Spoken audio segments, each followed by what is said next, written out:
দেখতে দেখতে আজকে 10টা দিন হয়ে গেল আমার সি সেকশনের। তো আজকে হচ্ছে সেলাই কাটার ডেট ছিল, তো এই জন্য সকাল সকাল ঘুম থেকে উঠেই হচ্ছে আমি এখানে ফ্রেশ হয়ে নিচ্ছিলাম। ছোট ছেলেটা এখনো ঘুমাচ্ছে, কিন্তু আজকে আমার যেহেতু সেলাই কাটতে যেতে হবে এই জন্য আমি একটু আর্লি উঠছি, তা না হলে আরো পরে উঠতাম। এখনো অনেকটা ঠান্ডা বাহিরে, তাছাড়া হচ্ছে গতকালকে রাত্রেও আমার ঠিক মতো ঘুম হয়নি। ছোটটাকে রেখে যাব আর বড়টাকে আমার সাথে করে নিয়ে যাব। দুটোটা বাচ্চা রেখে গেলে দেখা যায় আমার মা আর আমার ভাগ্নি মিলে আসলে সম্ভব না, বাড়িতে কাজকর্ম আছে, এই জন্য বড়টাকেই নিয়ে যাই। ছোটটাকে শুধু শুধু কেনই বা এই ঠান্ডার ভিতরে টেনে নিব। ছেলের দাঁত ব্রাশ করিয়ে ওর মুখটা ভালোভাবে ওয়াশ করে দিয়ে তারপরে হচ্ছে মুখে ক্রিম মাখিয়ে দিলাম। এরপরে এখন আমিও হচ্ছে ফ্রেশ হয়ে নিয়েছিলাম। ট্যাপের পানিটা এত ঠান্ডা, এই জন্য বাথরুমের থেকে গরম পানি নিয়ে নিচ্ছি। দিনের বেলা তেমন একটা ঠান্ডা না পড়লেও সকাল দিক দিয়ে এবং রাত্রে ভালোই ঠান্ডা লাগে। এখনো গ্রামে ঢাকায় নাকি এখন শীত নাই বলে চলে। আপনাদের ভাইয়াকে ফোন দিয়ে জিজ্ঞাসা করলে আপনাদের ভাইয়া বলে ঢাকায় শীত নেই। লাইনটা হচ্ছে বন্ধ করে দিলাম। এরপরে হচ্ছে আমার ছেলের যে খাবারের গোছগাছ করা লাগবে সেগুলো হচ্ছে আমি রেডি করে রেখে যাব, যেহেতু আমার আসতে অনেকটা সময় লাগবে। আর আমার বাড়ি থেকে হচ্ছে হসপিটালটা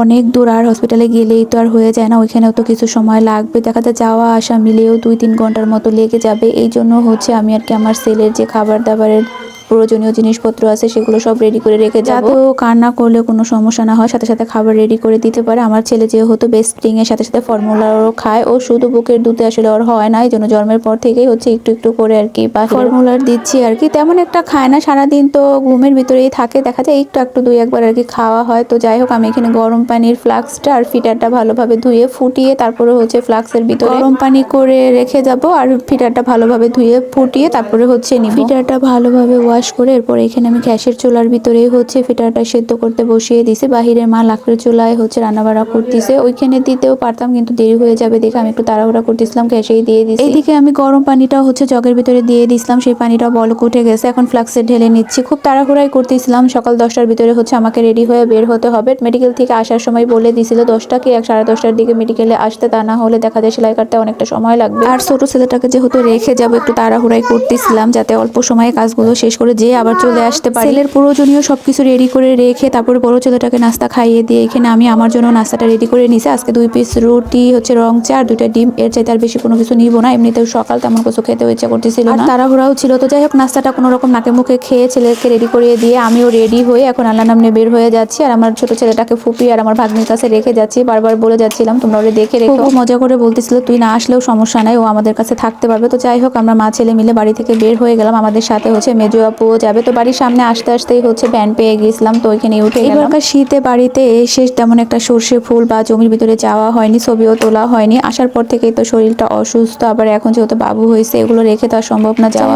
আপুর বাড়ির সামনে চলে আসছি। আপুকে আগে ফোন দিয়ে বলে রাখছিলাম যে আমরা ভ্যান নিয়ে তোমাদের বাড়ির সামনে আসতেছি, তুমি রেডি হয়ে থাকো। তো আপু রেডি হয়ে আসছে, আমি ফোন দেওয়ার সাথে সাথেই হচ্ছে বাড়ি থেকে বের হয়ে যে চলে আসলো। আপুদের বাড়িটা হচ্ছে একদম মেন রাস্তার সাথে, আর আমাদেরটা হচ্ছে একটু ভিতরে গ্রাম সাইডের দিকে। তো যাই হোক, আমরা হসপিটালের কাছাকাছি চলে আসছি প্রায়। এই যে হসপিটাল, এই হসপিটালে এই নিয়ে আমার 3বার আসা হয়েছে, কিন্তু পুরোপুরি কখনোই আমার হসপিটালটা দেখা হয়নি। সিজারের সময় এই হসপিটালে 3টা দিন ছিলাম, তারপরও আমার তেমন কোনো কিছু হসপিটাল সম্পর্কে জানা ছিল না। তো যাই হোক, হসপিটালের সামনে থেকে নেমে যে ভিতরের দিক চলে যাচ্ছিলাম। সকাল থেকে তেমন একটা ভিড় ছিল না, বিকেল দিক দিয়ে কিংবা দুপুরের দিক দিয়ে আসলে প্রচুর পরিমাণে ভিড় থাকে এই হসপিটালটায়, এত পরিমাণে রোগী হয়। কিন্তু সকাল সকাল আসার কারণে তেমন একটা রোগী ছিল না, খুব হালকা পাতলা আর কি ভিড় ছিল আর কি। যাই হোক, আমরা এখন নিচে থেকে আর কি 3তলায় চলে যাব। সেলাইটা কাটা হবে ওটি রুমে বসে, আর ওটি রুম হচ্ছে 3তলা, এই জন্য নিচতলা থেকে লিফটে উঠেই হচ্ছে 3তলায় চলে আসছি। আর সেলাইটা কাটবে মূলত নার্স, অভিজ্ঞ নার্স দিয়ে কাটা হবে, ডক্টর এই টাইমে হচ্ছে হসপিটালে থাকে। আমার প্রথম সিজারের সময় আমার সেলাইটা কাটছিল মূলত আমি যে ডক্টর দিয়ে সিজার করাইছি উনি, কিন্তু এই দ্বিতীয় সিজারের সময় দেখলাম যে না, নার্সরাই কেটে দেয় সেলাই। তো যাই হোক, এখানে আসার পর ওনারা বলতেছে আপনারা কিছুক্ষণ বসেন, আমাদের মিটিং আছে, মিটিং শেষ করে আপনাদের সেলাইটা কেটে দেবো। পুরো হসপিটালটা একদম ফাঁকা। আমি যখন ভর্তি ছিলাম প্রত্যেকটা কেবিনে রুগী ছিল, কিন্তু আজকে তেমন একটা রুগী নাই, 2-1টা রুগী আছে। এই যে আমার সামনে একটা রুগী, ওনার গতকালকে সিজার হয়েছে, উনি আজকেই হাঁটাহাঁটি করতেছিল। সব নার্সরা যেহেতু চলে গেছে মিটিং এ, এই জন্য আমি আর মেজবু অনেকটা সময় বসেছিলাম। এরপরে ভাবলাম যে হসপিটালটা তো আর ওইভাবে ঘুরে দেখা হয়নি, আজকে নয় একটু ঘুরে ঘুরে দেখি, এই জন্য আর কি আমি হাঁটতেছিলাম। আমি কোন কেবিনে ছিলাম বা আমার আশেপাশের কেবিনে কয়টা রুম ছিল, তো যাই হোক সেগুলোই দেখতেছিলাম। আর এই হসপিটালটা একদম মেন রাস্তার সাথে, খুবই ভালো লাগে আর কি দেখতে। কিন্তু আসলে প্রথম দিন তো আর এত কিছু দেখিনি, শুধু ডাক্তার দেখায় চলে গেছিলাম। সিজারের সময় 3 দিন ছিলাম, তো ওই 3 দিন তো অসুস্থই ছিলাম। তো যাই হোক, আজকে একটু ঘুরে ঘুরে দেখলাম, যেটা সিজারের সময় দেখার কথা ছিল সেটা নয় আজকেই দেখে গেলাম। এই যে এই রুমটা 303 নাম্বার রুমে ছিলাম আমি। ঘুরে ঘুরে সবকিছু দেখতে দেখতে এর ভিতরে খুব ইমার্জেন্সি একটা রোগী আসে, ওনার বাচ্চাটা পেটের ভিতরে মারা যায়। তো সেই রোগীরই হচ্ছে ওটির ভিতরে কাজ চলতেছে, এই জন্য আমাদের একটু দেরি হচ্ছে। ওটি রুমের সামনে দাঁড়িয়ে খুবই সাহস লাগতেছিল, কিন্তু যেদিন আমি ওটিতে ঢুকছিলাম সিজারের জন্য ওই দিন এতটা সাহস ছিল না, হয়তো বা তাহলে কাউকে বলে রেখে যেতাম আমার এই ভিডিওগুলো করার জন্য। সেই দিন শুধু টেনশন একটাই ছিল আমি কি বেঁচে ফিরতে পারবো কিনা, কিন্তু আজকে খুব সাহস নিয়ে সবকিছু করতেছিলাম। তো যাই হোক ফাইনালি আমার সেলাইটা কাটা হয়ে গেছে। এরপরে যে যে ওষুধগুলো খাওয়া লাগবে সেগুলো নার্সটা লিখে দিল। এখন হচ্ছে আমরা হসপিটাল থেকে বের হয়ে যাচ্ছিলাম, কারণ বাড়ি থেকে অলরেডি ফোন চলে আসছে। যদিও আমার ছেলেটা কান্নাকাটি করতেছে না, তারপরও যেহেতু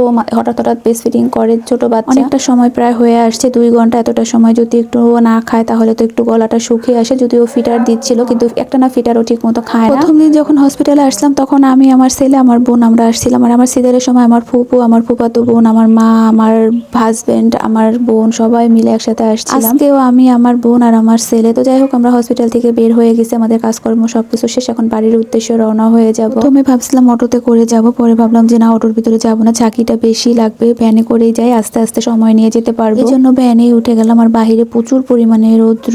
ফাইনালি বাড়িতে চলে আসছি। আমার ছেলেটার জন্য আমার মনটা খুব চটপট করতেছিল যে ও কি করতেছে। এই ছিল আমার আজকের মতো ভিডিও। কেমন লাগলো সবাই কমেন্টে জানাবেন। ভালো থাকবেন। আজকের ভিডিওটা এই পর্যন্ত। আল্লাহ হাফেজ।